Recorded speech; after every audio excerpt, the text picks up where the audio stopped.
Thank you. Thank you, Ash. It's a pleasure to be here and to be part of the second collision event here at CERN. And it's a great pleasure for me to introduce to you Sharada Mohanty. Mohanty is the CEO and founder of AI Crowd, a platform that organizes artificial intelligence and machine learning challenges to solve open science problems using open data. And Mohanty is obviously an alumnus of CERN with an impressive background, but I'm sure most of you will have read it on the website. So let me get to the core of this fascinating event today, and which will be comprised of 20 minutes where Mohanty will share his thoughts, followed by 10 minutes questions and answers. And I invite here all of you in the audience to start posting questions on the chat live. And then we'll proceed with those questions. Mohanty, let me give you the floor.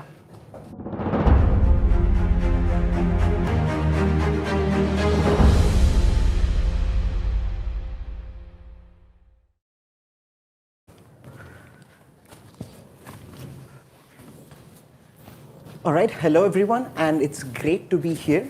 I'm waiting for the slides.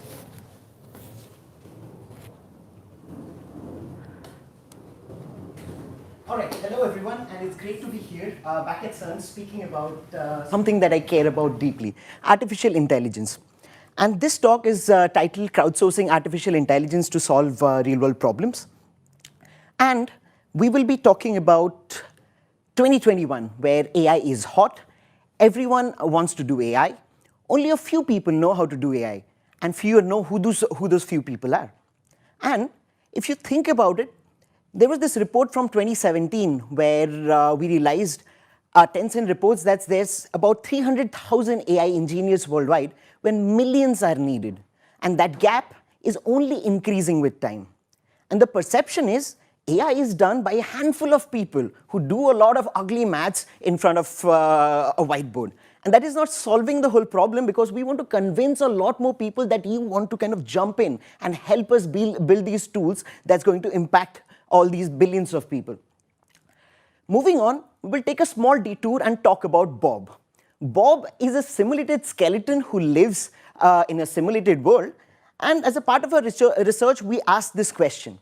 Bob had 18 muscles, and you have to send signals to all the muscles of Bob. When you send a signal of 0, the muscle is completely relaxed. When you send a signal of 1, it's completely contracted. And the task is, can you coordinate all these muscles in a way like a master puppeteer so that Bob figures out how to walk or run? Now, when we started working on this, we realized it's a hard problem. Bob takes a single step, falls face down. But with time, we realized, okay, you can actually make it work. It takes one step, a second step, but then it falls down. Then Bob got a bit smarter, and Bob figured out how to cheat. We told Bob, your job is to kind of move as far as you can. And when it realized that it cannot get the third step right, it just started figuring out how to kind of do a perfect dive. Now that was great, but we kind of figured out how to kind of get around that. And finally, we had Bob actually walking, trying to walk like us humans, but not very human-like. And that was because we didn't account for how muscles are energy expended in muscles and whatnot. And a bit later, we had Bob walking like us humans. The first time we actually saw this, we were like, wow, the whole thing can actually happen where Bob just learns how to walk by trial and error. And by the end of it, we had many little Bobs kind of going about their day, just running all around. And some of these models, they were running at about 5 meters per second. And that qualifies you for the Boston Marathon. The interesting bit is, this whole project, it basically started as this nice, difficult problem that a PhD student would work in. And I was at EPFL, and my collaborator was at Stanford. We started working on it. But we approached this problem a little bit differently. Instead of working on this problem where we work on this problem for 6 months, a year, publish a paper, then go talk about it, as soon as we started working on the problem, the key idea, and before we had the results, we put it out there and invited people all over the world to come in and help us. We were like, hey guys, we have this cool problem. You want to come and help us make it work? And we had hundreds of people who came together to help make this happen. And that itself, just seeing these hundreds of people collaborate, was amazing. Now, what happens in the process is, We clearly define the problem, and these people, they submit their trained models, and we have an automated setup in which all these models are evaluated, and then we get to see how good a particular model is. And in the process, we can objectively evaluate thousands of submissions and put them up on a leaderboard. In the process, we discovered these hundreds of people that we would have never met. In a traditional setup, when I'm working on this problem, I would be working with a few other collaborating labs. We would go to the same conferences. We would meet other PhD students, postdocs, other researchers from industry, all of us kind of very excited about this problem. But here what happened was something very different happened. We had people who were not our traditional academic crowd. These were random students from India, China, Africa, all over the world, who were contributing these because they thought it's cool to kind of teach a simulated skeleton how to walk, and they did not know how to, and they were learning. In the process, we got these feedbacks where we realized, oh wow, it's not just these advanced researchers who are working on this, but people are kind of trying to use these problems to learn, and along the way, they're helping us solve these difficult problems, in many cases bringing insights and perspectives that we usually may not think about. Now, overall, we quite love this community. And over time, we try to replicate it as much as we can. But how? How did this whole thing happen? So the story of Bob was interesting, where we got lucky, and NVIDIA came in and they said, this problem is gaining a lot of traction. It's a difficult problem. Anyone who solves this problem has the best solution. We give you NVIDIA DGX-1, which is like a little supercomputer in a box. As someone like me, that's a very attractive incentive altogether. But that's not always the case. In many cases, we also bring in these people as co-authors in these papers, right? And there's also cash prizes and whatnot. In the process, to make it work, like what does it take to get all these people to kind of work together? Where we do not start with any assumptions. We put in a lot of effort into ensuring anyone can jump into these problems and start working, irrespective of their technical background, irrespective of how used to they are to this research problem. So we make these resources available so that anyone can come and help. And that takes a lot of effort. But you start seeing the compounding value of it as soon as you start these hundreds of people come in and help out with these problems. Now, one important thing that we try to kind of send across as a message is that you do not need to know a lot of ugly maths to be able to do AI. And that needs a lot of these resources that we create, but also a lot of abstractions that we create, like code, documentation, and whatnot. And another bit is, what we say is, what we as AI researchers do in many cases is we play a game of Lego. Many of us, we create these little Lego blocks, and we really spend our careers understanding what these Lego blocks do. But that does not mean that everyone needs to understand how each Lego block is created.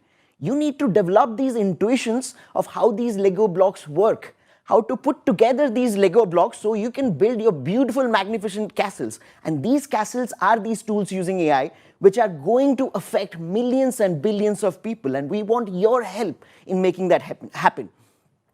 Now, people moved away just from these problems of teaching Bob how to walk. Then we started kind of having a lot more problems. Then we had problems where people would come together to play a game of Doom. Very much like you were teaching a simulated skeleton how to walk, now you were kind of controlling these agents inside Doom. And we have this very popular thing in Minecraft, where people submit these hundreds of models which do large, complicated tasks inside Minecraft. Then, apart from Minecraft, we also have things where the users and the participants, they look at lots of satellite imagery. They train models which can look at lots of satellite imagery and detect buildings in it. This was with some humanitarian organizations in place. And this particular example is interesting because traditionally, many of these tools which are at the forefront of technology, they may or may not be accessible to other traditional organizations, right? They're always accessible to technical organizations like Google, Facebook, and whatnot. But other organizations, like many humanitarian organizations which are impacting billions of people, they get to access these tools with a latency of a few years to decades. Now, these organizations can come up with their problems, and suddenly hundreds and thousands of people are coming together to help solve these problems, and they're realizing, wow, there's a cool way in which you can use satellite imagery to just analyze how refugee camps are kind of evolving over time. Then we had other problems on how do you kind of fool these neural networks, where we had one group of people trying to train robust neural networks which cannot be fooled, and another group of neural networks which are trying to fool these neural networks. Imagine you're given a picture and you have to add a little bit of noise so that we as humans cannot see it, but an AI gets completely confused. That can be really disastrous in context of, say, self-driving cars, where someone puts a sticker on a stop sign, and now AI thinks it's not a stop sign, but it's a big green light. Then we had problems with Spotify. Can you predict what the next, if a person will skip a song or not? We had something with Firmenich here, where we asked the question is, what does it mean to smell? Can we have AI models look at the molecular compounds and predict what is the smell of a compound? And that itself is actually a very hard task even for humans. In many cases, people train for decades. But we had great solutions in the process. We had another project which we have been kind of working on for quite some time here is how can we use AI to analyze food?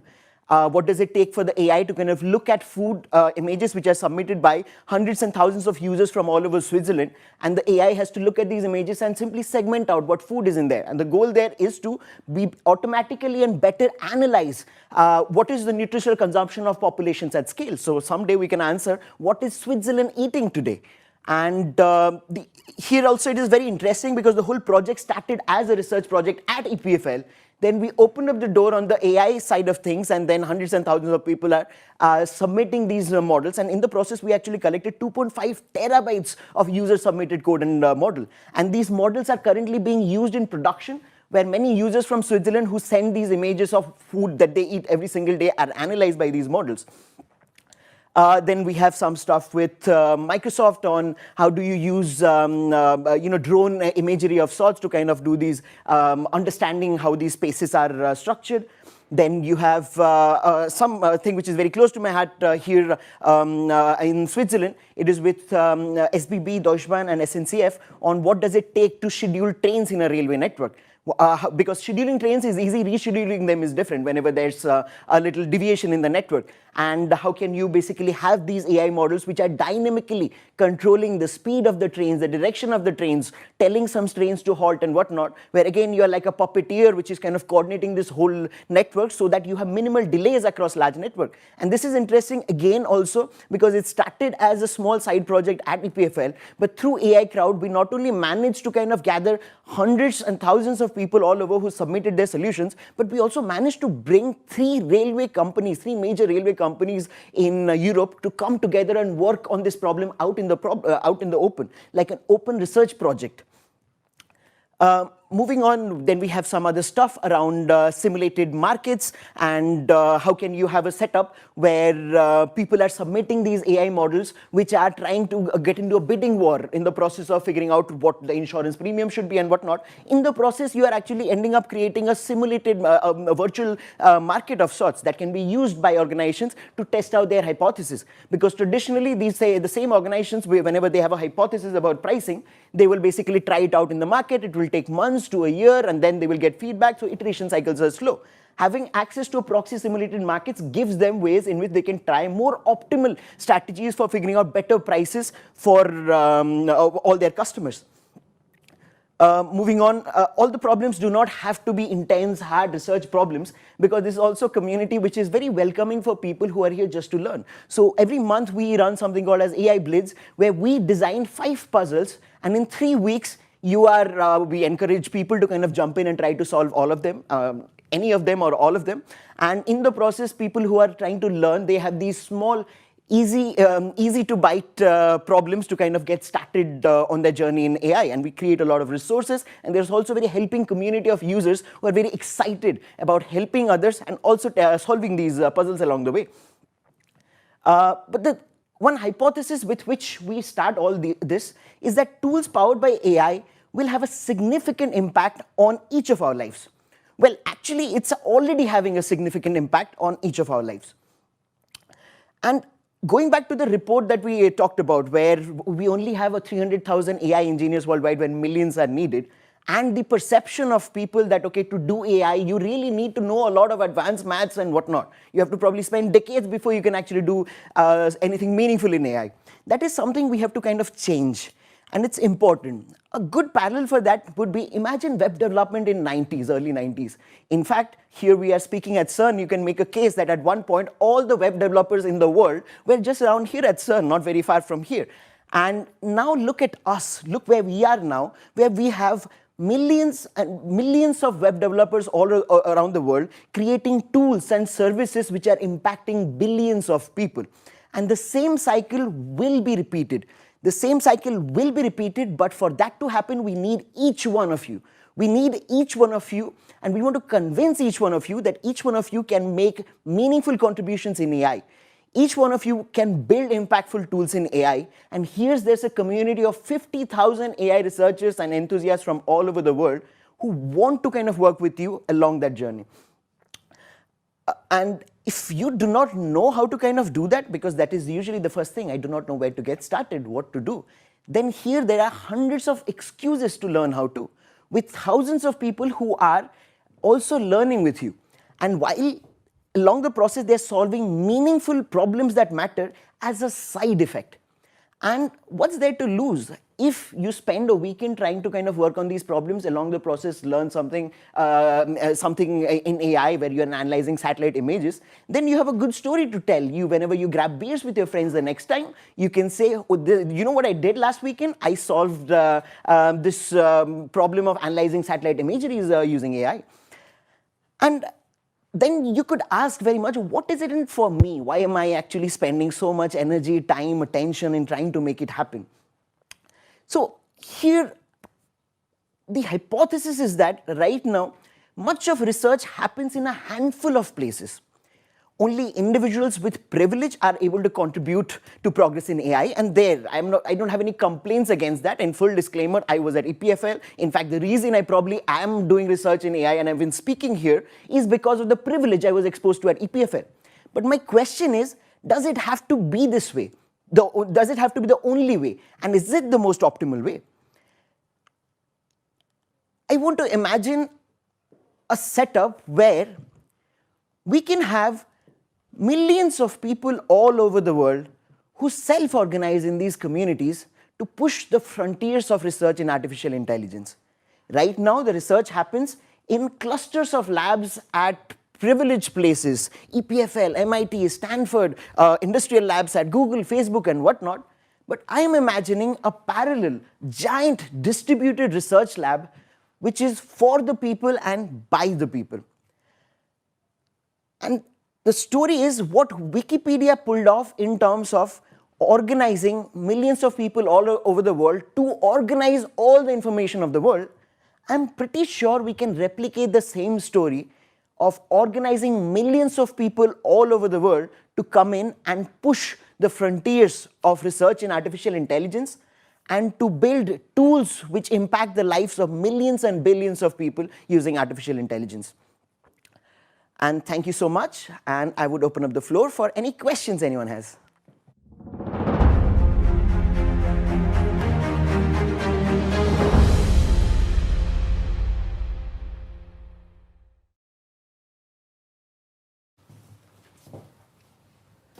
Wow, Mohanty, what can I tell you? It's just, listening to you, I got excited about coding and AI. So I think the power of community, the opportunities that it's, being all in this, the democratization process of bringing science closer to the people, it's fascinating. So I'm happy to share the podium with you, with safe distance from each other, but let me ask a question that really came to me as I was listening to you. Your enthusiasm is contagious. Now, what is it that being at CERN contributed to this, to your energy, to your enthusiasm, to your insights? I think I have always been a little bit hyperactive, but at CERN, I'm pretty sure there's something in the beers at Darwin or something. Because how often does it happen that you are actually walking around somewhere and you're having lunch, and next to you, as in there's a Nobel laureate casually having lunch, or it just happens that your supervisor also happens to be in the Internet Hall of Fame. But when you are surrounded by so many people who are dripping with inspiration, then some of that brushes on you. You're like, wow, you can do a lot of things. Look at, if these people can do it, maybe I can too. So that gives you that confidence to actually kind of jump in and really try and tackle hard problems which you might not have. And also this community of people at CERN, it's also kind of something which also kind of creates that environment where you're also encouraged to do the same, where not only people are kind of having this inspiring others, but they're also getting inspired. So you walk into this place and you're always being inspired, and you know you have a responsibility to also inspire others. Right. Yeah. I mean, it's actually quite true. The circumstances are quite complicated right now. During the COVID situation. But I could see as people come back to the campus, that energy, it flows and hits you the moment you come in. And as I said, it's a shared gain, right? You know, you contribute to this energy and you take from it. It's really powerful. Thank you for that. Now, your talk must have inspired many people out there to say, I want to be part of this. Mm-hmm. Now, how? So there's many ways, right? You can come in. Some people just come in to kind of come into the community, just watch what are the problems being solved, how are they solved, and whatnot. But some people come in to kind of learn. So you can come sign up on AI Crowd, pick up a problem that you fancy, and then start working on it. We spend a lot of time on creating resources so you can get started on them. Or if you think you have some problems and you just do not know, you somehow know that it can potentially be solved using AI, then you do not know how to kind of even get started on that, then this is also a community where you come in saying, hey guys, I want to work on this problem, I have this idea in mind, I have these data sets, and is anyone interested in coming to help solve these problems? So what do I do? Send an email to you? Tell me how to do it. You can definitely send out an email to me. And you can also post it out in the forums, because I started the whole thing by just putting out there saying, hey, anyone is interested to help with this. But if you have any problems, you can definitely reach out to me. I'm always on the lookout for interesting problems, because there's a community of 50,000 people. And it's my job to ensure they're always entertained with good problems at all times. Well, so you brought us back a few years ago when at CERN, the sparks generated the ideas of the World Wide Web, and you said it was enclosed. Now it's open to the world. And I think it's this power of a more democratic, open platforms, the multiplier effect. One of the questions from the audience is like, knowing this trajectory, how do you imagine the world in 10 years' time?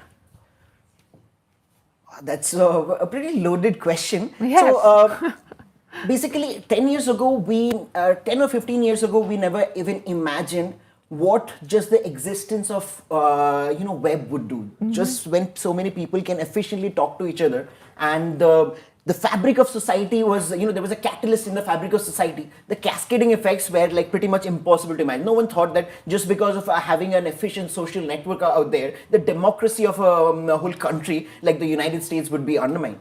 Now, in context of AI, the same unpredictability in the trajectories will probably come in at a much more highlighted setup, where we can talk about many applications of AI and how they're facilitating many of these interactions. But it's really hard to kind of put a finger right now on what exactly that future would be. And only because I do not want to take that responsibility of imagining the future, my goal is how do we enable these millions of people so everyone can imagine these features and better prepare for them. Yeah. Because there's some of them are dystopian, some of them are utopian. So people need to be able to kind of imagine these features. My version of future is probably somewhere here. The actual one might be very different. But if everyone is everyone is enabled to kind of imagine these features, then at least someone will have kind of imagined a small version of the future, utopian or dystopian, before it actually arrives. Well, but I think it's also not only imagining, we can actually be active contributors to this, right? So there is a big white canvas out there, we can all paint on it. So I think it's maybe some of these tools would allow us to contribute actively to a future the way we want to see it. Exactly, yeah. So that's the point with this, right? So if a handful of researchers, irrespective of how smart and how good they are, build this future using AI, then there's a higher chance that they can go wrong. But if there's millions of people building this future, we are much better prepared for that future. Exactly, this unlocking these potentials. But there is a question from one of our the friends in the audience that says, do you see any risks in this opening up and in the use of the tools in the hands of so many? Risks. There are risks. So like with any kind of technology, there are risks. And for now, right now, there's many ways in which AI can be abused, right? For example, autonomous weapons and whatnot. But the research community right now is coming together, and the AI research community in general, I'm actually proud about that, about how they're kind of more focused on building these shared values in that sense that, okay, these are the risks we do not want to explore, enable, or facilitate, and these are some things we really want to kind of positively contribute to. But there also is the same question. Is it only a handful of people who are just trying to think and address these risks, or many people at the same time, millions of people are enabled to kind of imagine and address these risks? Democracy in action, isn't it? Yeah. Now, democracy requires a community building, a very active, engaged community. How do you keep this enthusiasm going? How do you keep this energy and the positive of...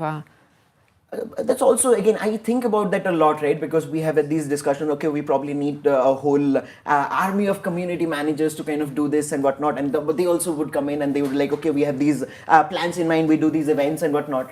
But I think from a basic fundamental principle point of view is to kind of gather a small group of people who really care about it, right? Who are very passionate about it.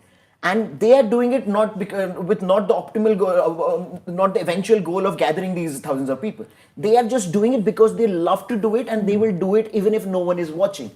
And in the process, when these people are extremely passionate and they just keep doing it with infinite patience and infinite persistence, then other people will follow along. The community will come in place. After a point, then there's a question of how do you maintain the hygiene in the community. That needs a little bit of planning, like you kind of have your shared code of conduct and whatnot, or like some regular events so that the community can come together and whatnot. But the initial momentum needs to come from a small group of people who are extremely passionate about it, and they would do that even if the community is not there. They're just inherently that motivated to do that. That's great. There's also a lot of community control, right? You know, people watch out for each other and watch over each other. Now, there was a question about green economy. I mean, AI, machine learning, computers in general becoming more and more pervasive. And how do you balance its impact on the environment with the benefits? Yeah, so at this point of time, AI does consume a lot of electricity. So when we are running these whole farms of GPUs to train these large language models, it does burn a lot of energy. And then basically, the whole argument of is it like a good decision to utilize all that energy in this exploration around AI and whatnot is a separate one, right? Because there's the whole long-term benefit, short-term benefits and all that stuff. In the short term, I think the AI community or the research community in general, they are trying to be carbon neutral in a sense, where when we run many of these challenges, and some of these challenges we end up burning about $50,000-$60,000 of compute. But then for that compute, we always try to ensure as an organization, are we carbon neutral? Are we actually doing some carbon compensation by also having this as a habit, as a part of our culture, that we are contributing contributing our share for the carbon compensation around it. So there it's more like a question of establishing that culture around it. But there's no denial that yes, a lot of energy and electricity is being kind of used in while we explore AI. But the question that we probably are betting a lot more is that the benefits in the long run will outweigh when we unlock some of these tools, which will help justify the investment that is going in there. Absolutely. Well, we'll look forward to that. Mohanty, we just have a few seconds left. There were a lot of questions I couldn't answer, but you have 10 seconds to leave the group with a thought, something you want to share with the audience out there. I have 10 seconds. You have 10 seconds. I think for me is, my pitch has always been to try and see, can we actually build this another Wikipedia by organizing this group of people where the people are not just organizing information, but they're also looking for other information. I think I'm sure we can. Thank you. Thank you, so Mohanty. It was such a pleasure having you. Good luck.